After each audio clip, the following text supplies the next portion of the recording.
Well, thank you everyone for being here today. And thank you to the workers and union leaders that are standing up for good jobs and Ontario's future. Let's be very clear. Doug Ford and his government have been a jobs disaster. Ontario's unemployment is sitting at 8%. And still, every single day, we see new headlines about more layoffs and more plant closures, more communities that are being devastated by job losses. But whenever Ontario workers need a champion, Doug Ford disappears.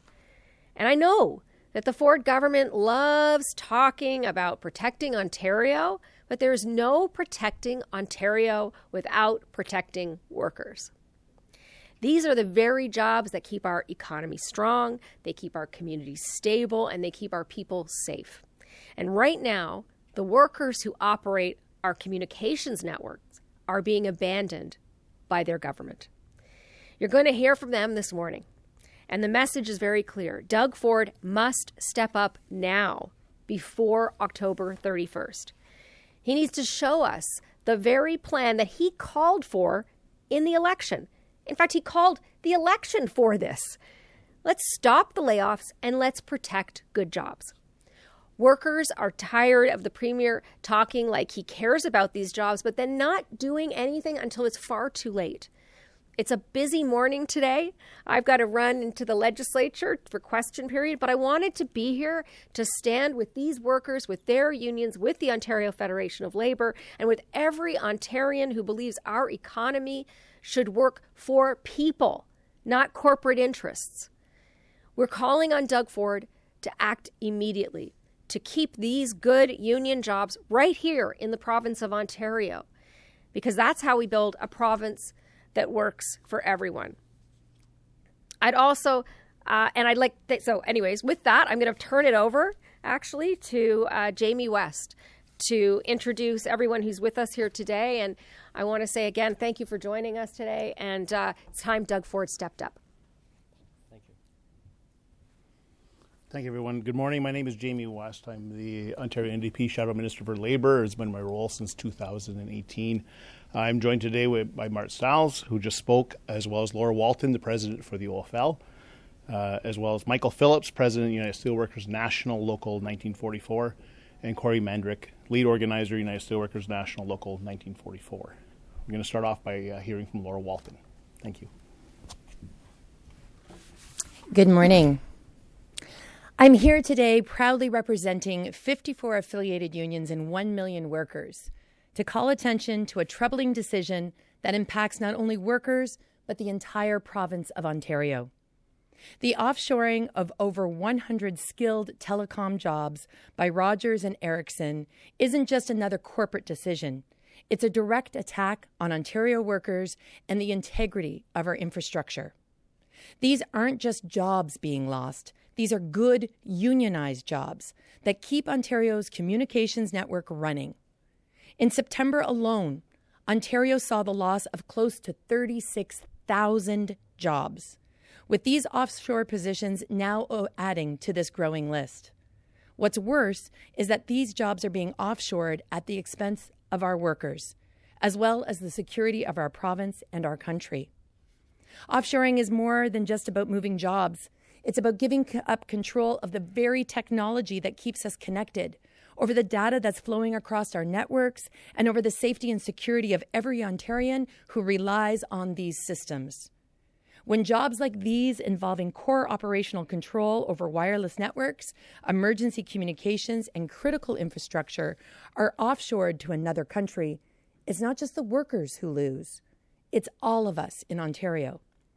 We're talking about our privacy, we're talking about our security, and we're talking about the very foundation of our province's digital infrastructure. And it needs to be noted, these jobs are being offshored just when the workers themselves chose to unionize with the United Steelworkers. The OFL demands immediate attention from Premier Doug Ford. We can't afford to watch our jobs, our infrastructure, our security offshored in the name of cost-cutting and union busting. We are calling on the provincial government to step up to the plate, protect Ontario telecom jobs, and stand up for good, secure unionization and union jobs here at home. This trend, this offshoring trend, this union busting trend, it cannot be allowed to continue. Working people built this country's infrastructure, and we will keep it running. And we're not going to sit here silent while private profit undermines public safety and Ontario jobs. And when we have a company that is trying to circumvent the unionization process. We need to keep control of our essential industries right here in Ontario, in the hands of Ontarians and in the hands of workers who built it and maintained it. Thank you. Thank you, Laura. I'm going to introduce Michael Phillips, President of United Steelworkers National Local 1944. Thank you, MPP West. Earlier this year, Rogers Communications signed a service agreement with the telecom giant Ericsson, whereby Ericsson would now operate and maintain the Rogers wireless network. Rogers had been operating this network in-house, and so the technicians that had been working for Rogers on these tasks were essentially transferred over to Ericsson at this time so that they could continue performing that work. Then on September 8th, Ericsson announced that the most critically important portion of this operational work was going to be offshored to India, resulting in the layoffs of over 100 technicians by October 31st, this Friday. And most of them are in the Toronto area, the Greater Toronto area. This occurred midway through an organizing drive where these very same technicians were attempting to join the USW in order to gain more job security. These jobs in the Network Operations Center and Technical Assistance Centers of the Rogers Wireless Network involve the everyday core operational control of the Rogers Wireless Network. This includes the ability to turn wireless towers on and off during maintenance periods or outages, the ability to route digital data, the ability to intercept digital data when requested by authorities, and so on. Approximately 95% of the jobs in these departments are being offshored to India. This is not only the offshoring of our economy, it's the offshoring of our privacy and of our national security. We're simply giving these jobs away. This is a made in Canada problem, and it's a problem that can be resolved by government here. For instance, the Federal Telecommunications Act aims as one of its objectives to ensure Canadian control of the telecommunications network. And yet, what could be more opposed to this principle than having the core operational control of this network offshored to a distant country? I'll hand it off to USW staff person Corey Mandryk to describe some of the specific concerns that these technicians are raising with the USW.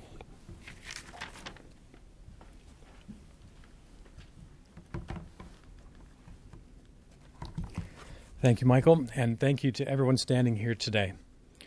The workers I represent, the technicians at Ericsson, are the ones that are raising the alarm. They see what's coming and they know the risks better than anyone else. These are the people we rely on every single day to keep our networks running and to put them back together again when they break. Their work requires complete administrative control, authority that can restore a network in seconds or with malicious intent, disable it just as fast. This isn't theoretical. It's the network our daily lives depend on. This is 911 calls, emergency alerts, online banking, even messages between family members, all rely on the infrastructure these workers maintain. This isn't just another round of layoffs. This is a transfer of control of Canada's core telecommunication systems from our country to overseas. These jobs aren't being taken away. Ericsson and Rogers are voluntarily giving this critical infrastructure work to India. And let's be honest, this isn't about efficiency. It's about cutting costs no matter the risk. This is about more than jobs. This is about who controls the keys to our communications networks and who could use them. When you outsource that control, you outsource your safety, your privacy, and ultimately your independence. This is the moment that Canadians stand together and say, this far and no further. Because our infrastructure, our security, and our future belong in Canadian hands. Thank you. Thank you, Corey. I want to thank everyone who was here today, Mart Stiles, Laura Walton, Corey Mandryk, and Michael Phillips, for standing up and speaking on behalf of the workers at 1944 who are trying to unionize. Mart Stiles had said in the beginning that Premier Ford has been a jobs disaster, and I want to echo that. He called an election in February to protect Ontario, but Ontario keeps losing jobs. 3,000 workers in Brampton lost their jobs at Stellantis, 1,200 GM workers in Ingersoll, 160 Diageo bottling workers in Amherstburg, 160 sawmill workers in Ear Falls, 130 Halseg furniture workers in Lindsay, and now we're looking over 100 workers from Rogers Ericsson. The difference, though, is the Rogers jobs. They aren't threatened by tariffs. It isn't outside pressures. It's basically to make a fast buck. These workers reached out to Premier Ford, have been sending him emails, and they haven't received a single response. They're going to lose their jobs on Friday. So they're here today on Monday to beg the Premier to take action, to come forward. We know that Rogers Ericssons are donors to his party. It's time for him to phone them up and let them know that he's here to protect Ontario and stand up for these workers. Thank you very much. We'll now open to questions. So in terms of the asks, like where we're asking for action by the Premier, is it just to give the company a call? Is that what we're asking for today? Yeah, feel free and jump in if you want to. We're asking basically for the Premier who, positions himself as Captain Canada and, has his 7th Working for Workers bill. He hasn't been able to protect any of the jobs so far that we see on a regular basis. You can't pour a bunch of cell phones out on the ground. What you have to do is actually work hard to protect these workers. It's not just about the jobs, which are well-paying jobs, skilled jobs that protect our security and our infrastructure when it comes to mobile networks. It's also about the importance of ensuring that these workers stay here and that the network stays secure and we have control of it. If you think back to last year or the year before when Rogers had an outage and the effect that it had in people across the province, when you hand that over to another country, you have the impact or potential impact of nefarious people taking control of a Canadian network and crippling us. Did you want to comment? Yeah, I'll just comment that we're looking for government to pause this offshoring by Friday. Yeah, telecom is federal jurisdiction, but anything that the Premier can do, whether it is calling up Rogers, calling up Ericsson, calling up the federal government, lobbying our behalf, right? These are Ontario jobs. And so anything that he can do to help pause this offshoring by Friday, that's what we're asking him to do. I also just add, it's time for Ford to fight for the workers instead of just talking about it. We've heard lots of words, we've heard catchy slogans, but we actually need to see some action. And I think that's what's missing. We hear, well, it's okay because there's going to be somewhere else you can go work. Those jobs are not coming to fruition. We're sitting at 800,000 people out of work in Ontario. And, this is not lost on the Ontario Federation of Labour at a key moment where these folks went to unionize to secure their jobs through collective bargaining, that this government is not actually stepping in and saying, yeah, we need to make that happen because this company has decided that's a prime time for us to get the heck out of here so we don't have to do that. That's called union busting. Right? And we're actually seeing of all of the jobs that have been listed, there is a high proportion of jobs that are unionized jobs. So we're going to have a Working for Workers Act. Let's make sure that it includes making it possible for people to join a union quicker, without all of the delays, without the jurisdictional fights. Because we know that good union jobs in our communities strengthen our communities. And at this current time in Ontario, we need that more than ever. Sure, please. Thank you. It's a very good question about what can be done. And we've been speaking across many platforms about who can actually do these things. We've been speaking with MPs in the ministries and shadow ministries.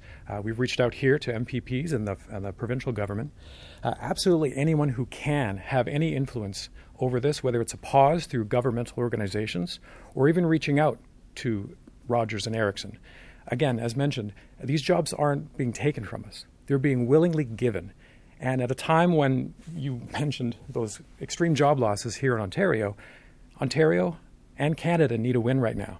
And Rogers and Ericsson have the ability to deliver that win for Canadians. So the ask, I suppose, really lands in their lap. Thank you. Go ahead. Hi. Through which mechanism can the federal government pause these job moves? So we're working on two angles to that right now. We do have a couple of what are called unfair labor practice complaints before the Canadian Industrial Relations Board with regard to the relationship between our organizing drive and the offshoring. And part of our complaint involves a request for interim relief, basically an injunction on this offshoring. So that's one angle. We're also reaching out to the CRTC and the ISED for enforcement of the spirit of the Telecommunications Act, which has as one of its objectives the Canadian control of the telecom industry. And as mentioned, I mean, what could violate that principle more than having operational control go to another country? So we're working on both of those angles. That's where we're expecting or hoping for some sort of relief prior to Friday.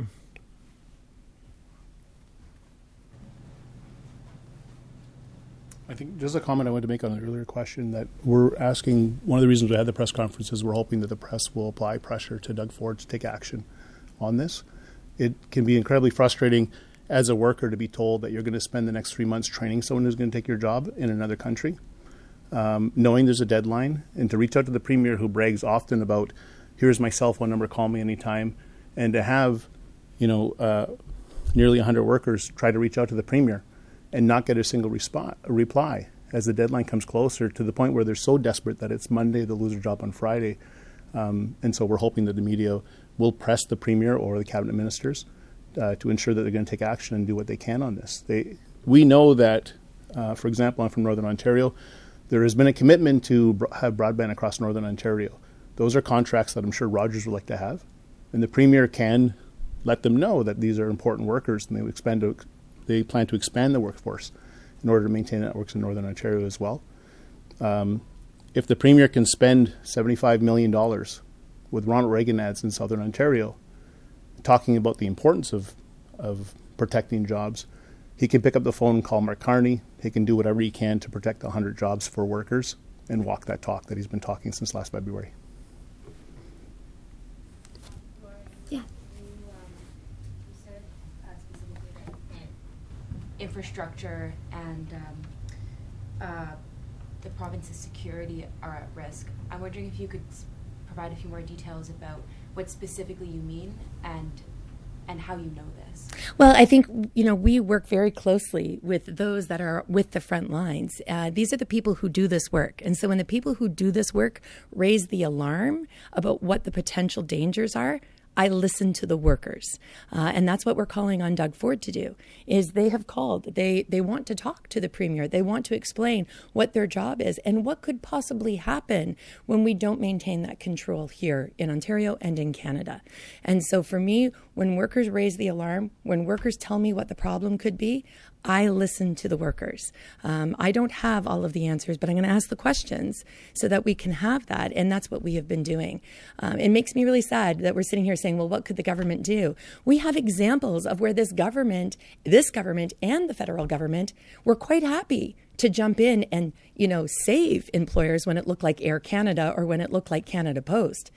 It is time for both levels of government to stand up for workers, not just the corporations, for the workers, and make sure that the work stays here in Ontario.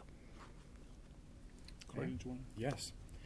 As a lead organizer, my job was to communicate to workers who wanted to unionize, get them to sign cards so we could get them before the Labour Board, the Canada Labour Board. When these terminations were announced on September the 8th, I received dozens and dozens and dozens of calls, messages, and texts essentially saying, Corey, you don't want what I do done overseas. The job that I do does not belong outside of the borders of Canada. The control that they have over the infrastructure, being able to turn off and wilt different components, reroute traffic, the entire nervous system of what the Rogers wireless network is monitored and worked on by this crew. This is the crew that we depend on when there's an outage and to prevent outages.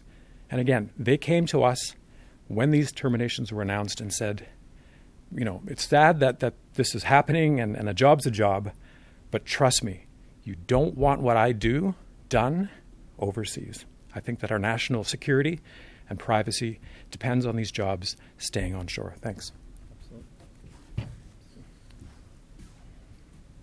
Any further questions? Thank you. Okay, thank you, everybody.